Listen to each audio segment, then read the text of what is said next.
Narmada Eshala audio సిరీస్కి స్వాగతం. నేను మీ నర్మదా ఏషాల. నేను రాసిన హార్ట్ టచింగ్ లవ్ స్టోరీని నేనే స్వయంగా మీకు వినిపిస్తున్నాను. అనుకోని పరిణయం భాగం 96. ఏమండి, ఎక్కడ ఉన్నారు? ఇంకా ఎంతకాలం మీకోసం ఎదురుచూడాలి? ఈ నిరీక్షణ నా వల్ల కావడం లేదు.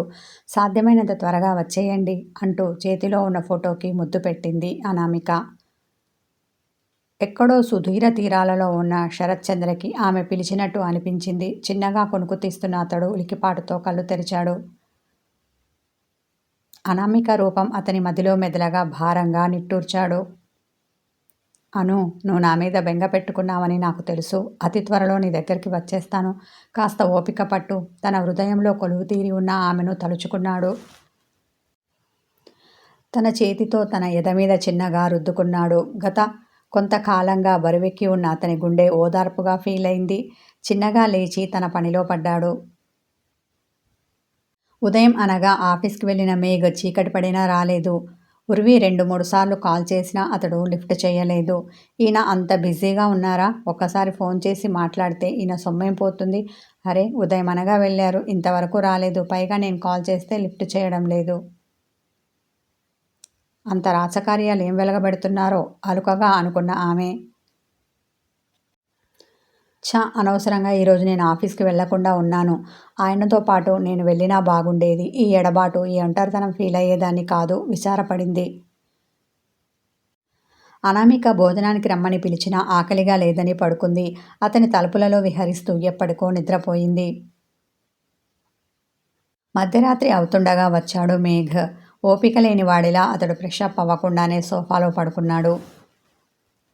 అతడు గనక బాత్రూమ్ యూజ్ చేసుకొని ఉంటే ఆ అలికిడికి ఉరివికి మెలకు వచ్చేదేమో. అతని కోసం ఎదురుచూస్తూ పడుకున్న ఆమెకి మెలకువ రాలేదు. ఆకలితో కడుపు నకనకలాడుతుంటే తెల్లవారుజామున ఆమెకు మెలకువ వచ్చింది. కళ్ళు తెరవకుండానే చేత్తో మంచం తడిమింది. అతడు చేతికి తగలలేదు. ఆమె గుండె దడదడలాడుతుండగా ఈయన రాత్రి ఇంటికి రాలేదా అనుకొని గబుక్కున కళ్ళు తెరిచింది. పూర్తిగా తెల్లవారకపోవడంతో గదిలో మసక చీకటి అలుముకొని ఉంది. కాస్త కాఫీ అయినా తాగుదాం అనుకొని లేచిన ఆమెకి సోఫాలో పడుకొని ఉన్న అతడు కనిపించాడు. ఆమె కనుబొమ్మలు ముడిపడ్డాయి. దగ్గరికి వెళ్ళి నుదుటిపై చెయ్యి పెట్టి చూసింది. నార్మల్గానే అనిపించింది ఆమెకు. ఏమండి, ఇక్కడ పడుకున్నారేంటి? అతన్ని కదిలించింది. బద్ధకంగా కళ్ళు తెరిచిన అతడు ఏంటి విసుక్కున్నాడు. శుభ్రంగా మంచం మీద పడుకోకుండా చాలని సోఫాలో ఎందుకు పడుకున్నారు? కంఫర్ట్గా లేక ఒళ్ళు నొప్పులు వస్తాయి కదా, లేచి మంచం మీద పడుకోండి. చిరుకోపంతో ఆమె అతన్ని మందలించింది. అన్న అతడు కళ్ళు మూతలు పడుతుంటే మంచం మీద వాలాడు. క్షణాల్లో గాఢ నిద్రలోకి జారుకున్నాడు.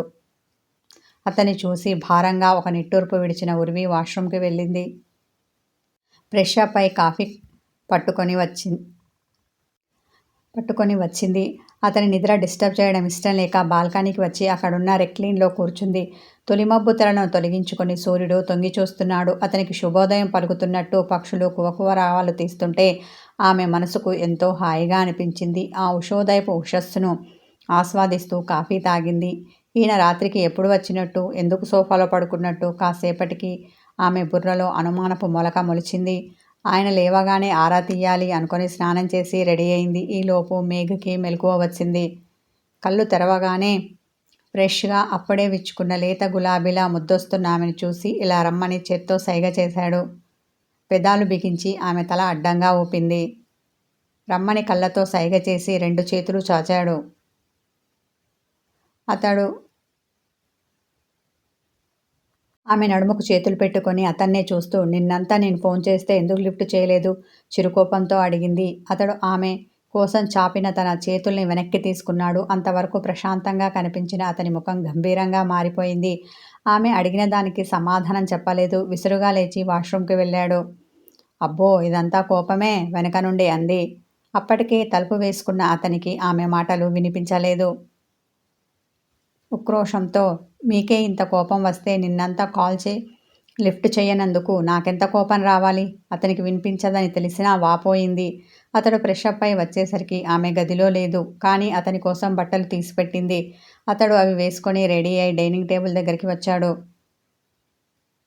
అప్పటికి అక్కడ ఉన్న ఉర్వి అనామికతో ఏదో మాట్లాడుతూ టిఫిన్ సర్వ్ చేస్తోంది.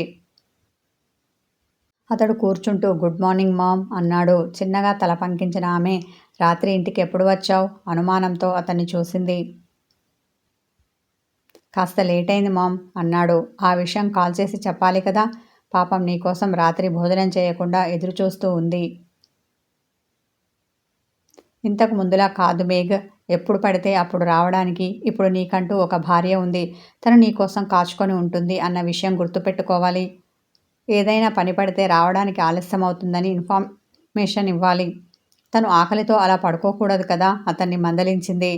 తల్లి అలా అంటుంటే ఆమెకు సమాధానం చెప్పలేదు. కానీ మేఘ్ ఉరివిని కాల్చేలా చూశాడు. ఆమె గొంతులో గుటికపడింది. ఈ విషయం నేనేమీ అత్తయ్యకు చెప్పలేదు. చిన్నగా నసిగింది. ఎవరూ చెప్పకపోయినా నాకన్ని విషయాలు తెలుస్తాయి గంభీరంగా అంది అనామిక. సారీ మామ్, మరోసారి ఇలా జరగకుండా చూసుకుంటాను. తన తల్లికి కోపం వచ్చిందని అర్థం చేసుకున్న మేఘ్ అన్నాడు. ఆ తర్వాత ఆఫీస్ విషయాలు అనామిక అడుగుతుంటే అతడు చెప్తూ టిఫిన్ తినడం పూర్తి చేశాడు. అతనితో బయలుదేరుతున్న ఉరివిని చూసి నువ్వెక్కడికి అన్నాడు. అదేంటి ఇలా అంటున్నారు? మీరే కదా నిన్నొక్క పూట రెస్ట్ తీసుకొని ఈరోజు ఆఫీస్కి రమ్మన్నారు. పైగా ఆడిటింగ్ కూడా ఉందని చెప్పారు. కనుబొమ్మలు ముడిచేసి అతన్ని అనుమానంతో చూసింది. ఆ విషయం అప్పుడే గుర్తుకు వచ్చిన వాడిలా అవును కదూ తనలో తాను అనుకొని సరే పదా అని ముందుకు కదిలాడు. ఆమె గండుగా ముఖం పెట్టుకొని కారెక్కి కూర్చుంది. అతడు ఓరకంట ఆమెను చూసి కారును ముందుకు తోలాడు. వీళ్ళిద్దరూ జంటగా వెళ్తే గోపాల్ డ్రైవింగ్కి రాడు. ఇప్పుడు కూడా రాలేదు. దారి పొడవునా ఉరివి రుసరుసలాడుతూనే ఉంది. ఏదో ఆలోచనలో ఉన్న అతడు ఆమెను పట్టించుకోలేదు. ఆఫీస్ రాగానే ఒక్క రోజులోనే మీరు చాలా మారిపోయారు అదోలా మాట్లాడింది. అతడు ముఖం చిట్లించాడు. ఎందుకలా చూస్తారు? నేనన్నది నిజమే కదా. ఉక్రోషంతో ఆమె ముఖం ఎర్రబడింది. ఊటీలో ఉన్నట్టు ఇక్కడ ఉండాలంటే కుదరదు కదా. అప్పుడు నేను హనీమూన్ మూడ్లో ఉన్నాను కాబట్టి నీతో ఎక్కువ టైం స్పెండ్ చేశాను. ఇప్పుడు అలా కాదు కదా. బోలెడు పెండింగ్ వర్క్ ఉంది. ఇంకా కొత్త ప్రాజెక్టుకు సంబంధించిన డిస్కషన్ జరుగుతోంది. ఇదంతా నీకు అర్థం కాదు చిరుకోపంతో అన్న అతడు కారు దిగి వడివడిగా అడుగులు వేస్తూ ఆఫీస్ లోపలికి వెళ్ళాడు. నిట్టూర్పు విడిచిన ఉర్వి బుజ్జి కుక్కపిల్లలా అతని వెనకాల పరిగెత్తింది. మేఘ తను రావడంతోనే ఎవరికో కాలు కలిపాడు. ఉర్వి తను చేయాల్సిన పని ముందట వేసుకుంది.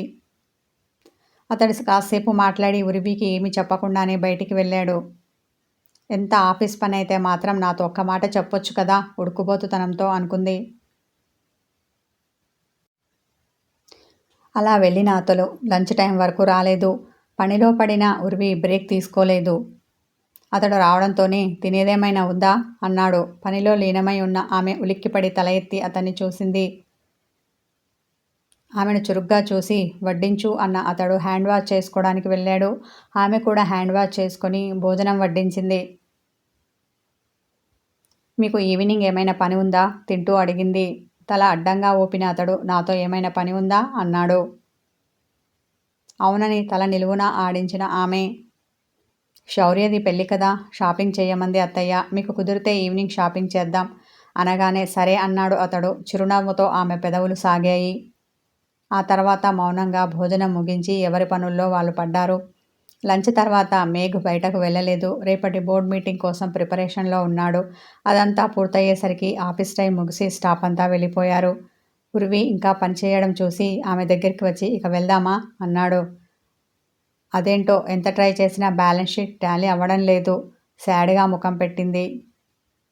ఇప్పుడు నీ బుర్ర వేడెక్కి ఉంది. ఉదయం ఫ్రెష్గా చెయ్యి అదే టాలీ అవుతుంది అన్న అతడు ఆమెను లేవదీశాడు. ఇప్పుడెక్కడికి కారులో కూర్చున్న తర్వాత అడిగింది. షాపింగ్ అన్నావు కదా అన్న అతడు ఆమెను ఓరగా చూశాడు. అవును కదూ నాలుక ఖర్చుకుంది ఆమె. షాపింగ్ మాల్కి వచ్చాక శౌర్యకి మైత్రికి గిఫ్టులు తీసుకున్నారు. ఆ తర్వాత ఒక చీర సెలెక్షన్ చేశాడు మేఘ్. ఇది ఎవరికి అనుమానపడింది ఉర్వి. నీకోసమే నచ్చలేదా అన్నాడు. చాలా బాగుంది కానీ పెళ్ళి మనకు కాదు కదా పెదవి విరుపుతో అన్న ఆమె అతని చూపుకి దడుచుకొని నేల చూపులు చూసింది. అతడు చీరను ప్యాక్ చేయించి వెళ్తుంటే మరి మీకు అంది వెనక నుండి. దీర్ఘం తీసింది. అతడు తల తిప్పి ఆమెను చురుగ్గా చూసి పెళ్ళి మనకు కాదు కదా, సైడ్ స్మైల్ ఇచ్చాడు. కళ్ళు గట్టిగా మూసి, దేవుడా ఏదీ మర్చిపోరు, వెంటనే పడిందిగా పంచి నాకు అనుకుంది. అతని వేగాన్ని అందుకోలేక 2 అడుగులు వెనకబడింది. హాయ్ అన్న గొంతు విని అటువైపు చూసింది ఉర్వి. మేఘ్ని చూసి చెయ్యి ఊపిన నవ్య కనిపించింది. ఆమెను చూడగానే ఉర్వి ముఖం ముడుచుకుపోయింది. ఆమె అక్కడ కనిపించడం కొంచెం కూడా నచ్చని ఉర్వి ఇది ఇక్కడ కూడా తగలడ్డదేంటి లోలోన అనుకుంది. షేక్ హ్యాండ్ ఇస్తున్న ఆమెను చూసి నువ్వేంటిక్కడ అన్నాడు మేఘ్. అదే ప్రశ్న నేనడిగితేను చిలిపిగా నవ్వింది. షాపింగ్ పొడిగా అన్నాడు అతడు. నేను అంతే కొంటెగా కన్ను కొట్టింది. ఉఫ్ నోటితో గాలి బయటకు వదిలిన అతడు నువ్వు మారవాయికా అన్నాడు. ఇప్పటికే చాలా మారాను, ఇంకా అంటే నా అస్తిత్వాన్ని కోల్పోతాను అన్న ఆమె భుజాలు కదిలించి చిన్నగా నవ్వేసింది. దాన్ని చూడగానే నేనంటూ ఒకదాన్ని ఉన్నానని ఈయనకు గుర్తుండేలా లేదు పళ్ళు నూరుకుంది ఉర్వి. నవ్య అతనికి మరికాస్త దగ్గరగా వస్తుంటే ఉర్వి ఫాస్ట్గా ముందుకు కదిలి మేఘ చెయ్యి పట్టుకుంది. ముఖం ఎర్రబడగా నవ్య కనుబొమ్మలు ముడిపడ్డాయి. హూ ఆర్ యూ అంది. ఉర్వికి ఒళ్ళు మండి ఏదో అనబోయింది. ఇంతలో మేఘ అందుకుని షీ ఈజ్ మై వైఫ్ అన్నాడు. ఏంటి నీకు పెళ్ళయిందా? నివ్వెరపోయిన నవ్య ముఖం వాడిపోయింది. ఉర్వి ముఖం సంతోషంతో వికసించింది. అతడి చేతిని మరింత గట్టిగా పట్టుకుంది. యా అన్న అతడు ఆమెను పరిచయం చేయలేదు. కానీ నువ్వేదో పని మీద వచ్చినట్టున్నావు, ప్రస్తుతం అది చూసుకో, మనం తర్వాత మాట్లాడుకుందాం అనేసి ఉర్విని తీసుకొని అక్కడి నుండి బయటపడ్డాడు. దారి పొడుగునా గండుగా ముఖం పెట్టుకొని ఉన్న ఉర్విని చూసి ఏంటి అలా ఉన్నావు అన్నాడు. నవ్య గురించి అడగాలనుకుంది. ఈయన తప్పుగా అర్థం చేసుకుంటే అప్పుడు మొదటికే మోసం వస్తుంది అనుకొని అడగడానికి మొహమాట పడిన ఉర్వి ఏమీ లేదని తల అడ్డంగా ఆడించింది. అనుమానాన్ని మనసులో పెట్టుకోవడం కన్నా అడిగి నివృత్తి చేసుకోవడం మంచిది. అలా చేసుకోకపోతే అది పెనుభూతమై మునుముందు మరెన్నో అపార్థాలకు అపోహలకు దారితీస్తుంది.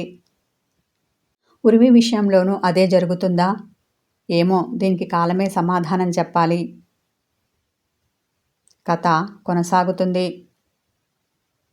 హాయ్ వ్యూవర్స్, మీరు అసలు కామెంట్ పెట్టడం లేదు. దయచేసి ఎంకరేజింగ్గా మంచి కామెంట్ పెట్టండి. ఇంకా నెక్స్ట్ నేను ఇయ్యబోయే స్టోరీ అరోగేట్ హస్బెండ్. ఇది పూర్తిగా భార్యాభర్తల కథ. ఇది లవ్, ఎమోషనల్, హార్ట్ టచింగ్తో ఉంటుంది. ఈ స్టోరీని కూడా చూసి ఆదరించండి. మంచి కామెంట్తో ఎంకరేజ్ చేయండి. Thank you.